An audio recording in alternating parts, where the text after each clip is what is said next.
Des recommandations pour aider le Burkina Faso dans sa lutte contre l'insécurité. Après avoir auditionné les ministres concernés par les questions sécuritaires, les députés semblent avoir leur petite idée sur comment vaincre le terrorisme dans le pays. Leurs propositions, consignées dans un rapport, ont été transmises ce matin au président du Faso. Le ministre de la Sécurité, accusé de semer la discorde au sein de UNAPOL, face à la presse cet après-midi, le syndicat des agents de police désigne Clément Sawadogo comme l'instigateur des bisbilles actuelles en son sein. L'ONG Orcad lance une traque contre les sociétés minières refusant de contribuer au Fonds minier de développement local depuis 2015. L'État burkinabé perd jusqu'à 11 milliards de francs CFA chaque année du fait de la non-application des textes par les industries minières. Une situation dénoncée ce matin lors d'une conférence publique. Et puis, lutte contre la fraude, une importante quantité de cigarettes d'origine douteuse a été saisie par la police judiciaire à Bobo-Dioulasso. La marchandise d'une valeur d'environ 60 millions de francs CFA a été présentée hier à la presse. Voilà pour les grandes lignes du 19h30 de ce jeudi 4 octobre. Bonsoir et bienvenue à tous. Après la session extraordinaire de l'Assemblée nationale consacrée aux questions sécuritaires, le rapport a été remis ce 4 octobre au chef de l'État par le chef du Parlement. Un rapport qui contient les résultats des auditions des différents ministres concernés et des recommandations pour Alassane Balassa Condé. La balle est désormais dans le camp de Roch-Marc Christian Kaboré, même si la représentation nationale compte mettre en place un mécanisme de suivi de l'application éventuelle de ces propositions. Le président de l'Assemblée nationale que je vous propose d'entendre au micro de Kwame Vedapa. Et ce matin, nous sommes venus voir le président du Faso pour lui remettre ce rapport. Vous savez également, lors de nos travaux, c'était des travaux à huis clos.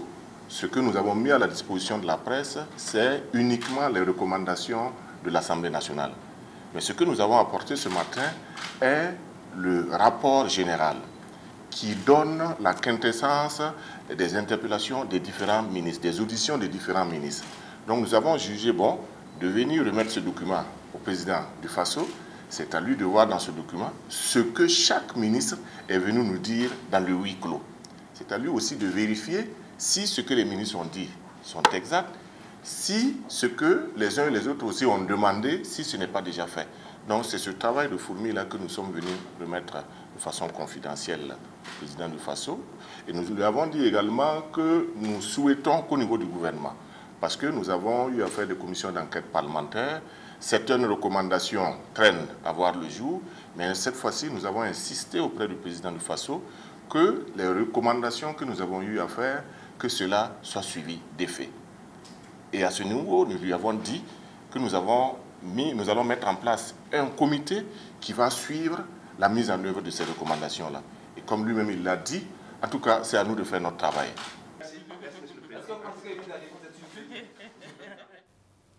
L'Assemblée nationale qui donne sa bénédiction à l'ONG Orcad dans son combat pour l'application du nouveau code minier.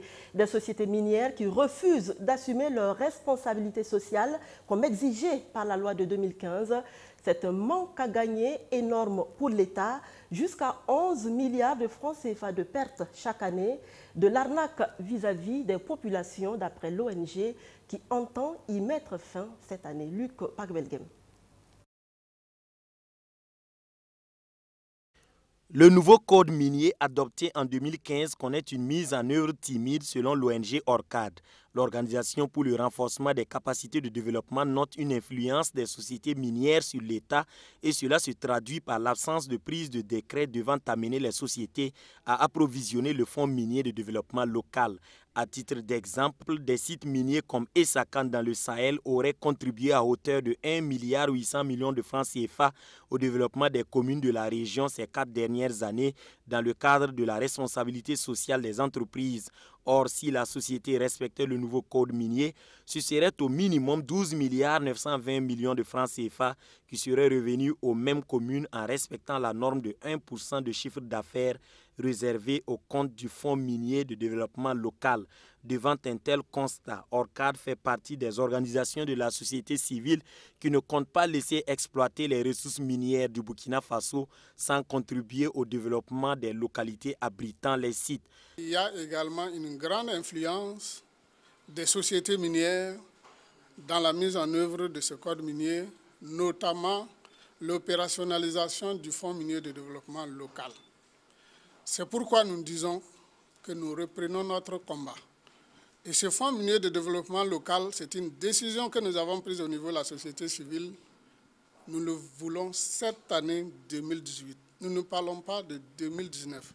Et je répète devant vous que nous ne sommes pas en train de plaisanter. C'est donc une nouvelle lutte qui est engagée pour le respect strict du code minier. Cette lutte se fera à travers le mouvement Payer nos milliards du Fonds minier de développement local en 2018 pour le développement du Burkina Faso. C'est à l'Assemblée nationale que la loi a été votée et elle est témoin du combat engagé ce jour par ORCAD. Je pense que nous partageons avec, en tout cas, une large mesure, dans une large mesure, nous partageons, j'allais dire, les conclusions. Et je suis certain que le Parlement, dans son action de contrôle de l'action du gouvernement, fera en sorte que cette loi puisse être appliquée. C'est notre devoir puisque nous sommes des représentants de la population. Cette loi représente les aspirations de la population.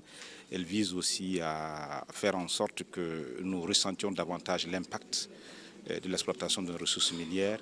Et je pense que le Parlement sera parfaitement en phase avec cette volonté des populations de voir appliquer ce code minier. Le constat fait de nos jours par la société civile est que 3 ans après l'adoption du nouveau code minier, les sociétés minières ne digèrent pas l'échec de leur tentative d'imposer un code minier de leur goût au Burkinabé. Si elles tentent aujourd'hui de montrer qu'elles sont une puissance à qui on ne doit rien refuser, des organisations de la société civile comme ORCAD comptent opposer une résistance farouche.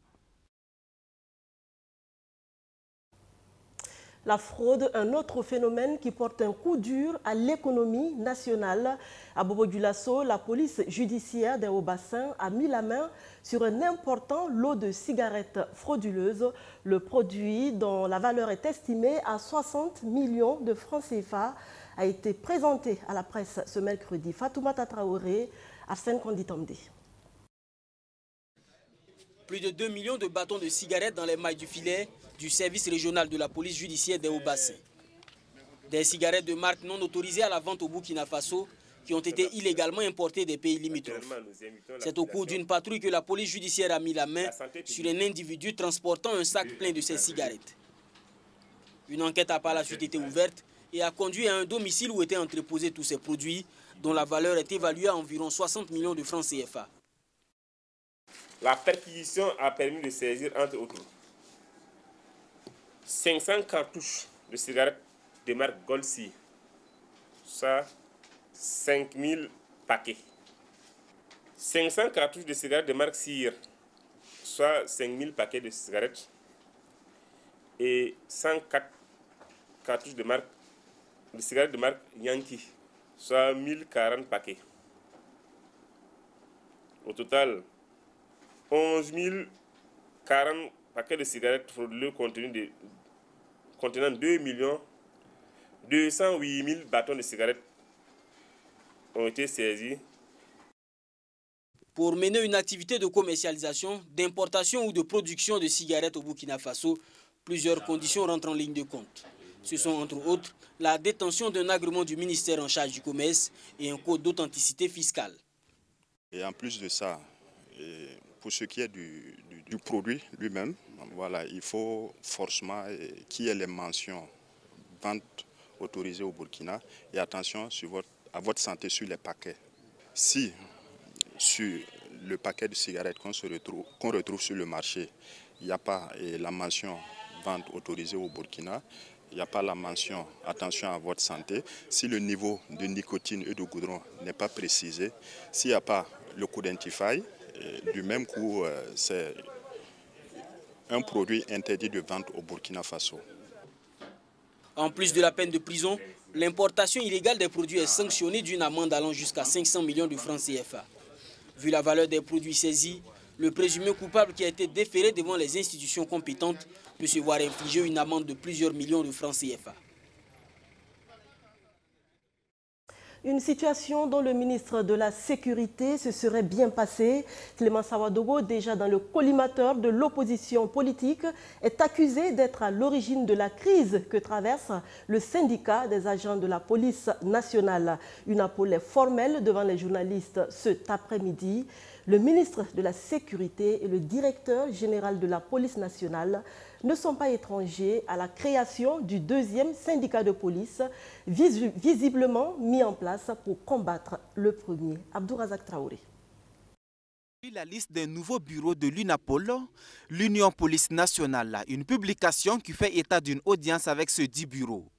Un bureau conduit par Armiayo Zongo, celui-là même qui a vu sa candidature invalidée par le comité électoral lors de l'Assemblée générale du syndicat de la police pour inconformité des formalités de publication des listes de candidatures, entre autres. Apercevoir donc les membres de la liste du candidat Zongo comme étant le nouveau bureau est plus qu'un choc pour les autres issus de la liste validée, conduite par Honoré Kientega. Et ce qui passe mal, c'est le supposé soutien du ministre de la Sécurité. Dans l'histoire du monde syndical au Burkina, que l'on me dise depuis quand un syndicat a son bureau publié sur la page officielle d'un ministère. Le commissaire Honoré Kientega et ses camarades soutiennent également avec véhémence que le bureau de l'UNAPOL reçu par le ministre de la Sécurité est illégal. Ils prennent pour preuve la contestation des procès-verbaux par des personnes ressources citées. C'est un procès verbal. Une fois qu'il y a inscription de faux, le procès verbal il est faux. Et la constitution du dossier pour le renouvellement, là, le procès verbal est l'organe axial. Et si on a pu prouver par A plus B que le procès verbal il est faux, et que ceux qu'ils ont cités dedans ne se reconnaissent pas, bon, vous voyez que chez nous, dans notre bureau, ça ne s'ouvre pas de débat. Il n'y a que ceux qui sont détenteurs de la carte bleue, qui sont membres de l'UNAPOL et à jour de leur cotisation. Et s'ils ne peuvent pas le prouver, j'attends sur quelle base juridique le gouvernement ou bien DGELPAP pourrait leur donner un récépissé. Alors pourquoi les membres du bureau conduit par Armiayo Zongo bénéficieraient-ils de la caution du ministre? Sous lequel l'UNAPOL est né, il nous a reçus à plusieurs reprises. Le Premier ministre nous a reçus à plusieurs reprises. Le chef de l'État nous a reçus à plusieurs reprises. Même le ministre actuel, Clément Ouedraogo, nous a reçus à plusieurs reprises. Est-ce que vous avez déjà vu une telle médiatisation? S'il n'a jamais eu de médiatisation pour ces rencontres, ça veut dire que c'est assez clair que c'est une manœuvre gouvernementale au fin de soit affaiblir la structure, la récupérer ou la faire dissoudre. Mais malheureusement, ils se sont trompés. Les policiers ne sont pas dupes. En cette période d'insécurité au Burkina Faso, ces responsables de l'UNAPOL lancent un appel aux autorités de tutelle. Trouble au sein de la police. C'est qui s'arrangerait? Pas les policiers, encore moins eux. Je vous rappelle, le Burkina est en guerre. Et le premier responsable de ce pays a besoin de sa police, en toute sérénité. Donc j'en appelle au bon sens des autorités politiques pour laisser l'UNAPOL faire son travail et arrêter, s'il y a lieu, que certains ont leur main dedans, arrêter ce qu'ils ont commencé. Un accompagnement financier, matériel et humain, c'est la principale recommandation issue de la 19e conférence annuelle des agents comptables de l'État. La rencontre débutée le 1er octobre dernier a pris fin hier à Ouagadougou. Abdourazak Traoré. En 2001, face à des insuffisances constatées dans la gestion des finances publiques, au niveau mondial, les spécialistes du domaine ont convenu d'accorder les violons et ont porté sur les fonds baptismaux une panacée. Il s'agit de la méthodologie du cadre PEFA, un outil international d'évaluation des dépenses publiques. À ce jour, 149 pays, dont le Burkina Faso, y ont adhéré. Quel bilan de sa mise en œuvre au pays des hommes intègres? La question a été débattue pendant 3 jours par ces comptables des établissements publics de l'État. On a eu une première communication sur le thème principal concernant la contribution des agents comptables à la mise en œuvre des recommandations qui sont issues de l'évaluation suivant l'évaluation du cadre PEFA. Ensuite, nous avons une communication sur les constats, les insuffisances relevées lors de la vérification faite par notre inspection au niveau des agences comptables.